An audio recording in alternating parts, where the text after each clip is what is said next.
Greatest fear ko ay, unang-una, syempre, pag merong simbak ko na ay mahitabo saya sa sulod, na ay may mangyari sa kanya sa loob na wala ako dito, so kailangan ko pa magbiyahe ng 16 hours para makaabot ka agad dito. At ang pangalawa ay yung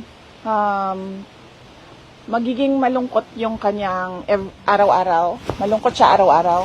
Kaya pinipilit ko talaga doon sa mga kapatid ko na kailangan talaga merong pumunta dito para bumisita kasi allowed naman bumisita. So, dapat meron talagang pumunta dito na bumisita kasi ayaw natin malungkot siya. May dumaan na araw na malungkot siya. Kasi tulad ngayon, kanina, hindi natapos yung kwentuhan namin, 'di ba? Time out na, sabi nung gwardiya. So sabi ko sa kanya, ay huwag ka mag-alala pa kasi babalik ako bukas. So he has something to look forward to every day kasi merong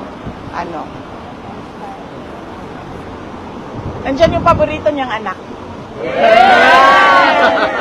Wala po, sorry Christy ko pala.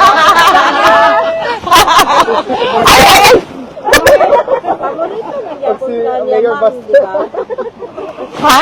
Paborito ng Japon ka Ni PRD? Yeah. Hindi, claim ko lang yun. Dili, Claim ko lang. Wala naman sigurong magulang nagsasabi na may paborito siyang anak. Wala, diba? Wala siguro. nag-care lang siguro siya sa inyo, pero ang yung care, di na show ba? Bale, ang care niya, instead na ipakita niyang love-love, nangusi na lang. Nangusi.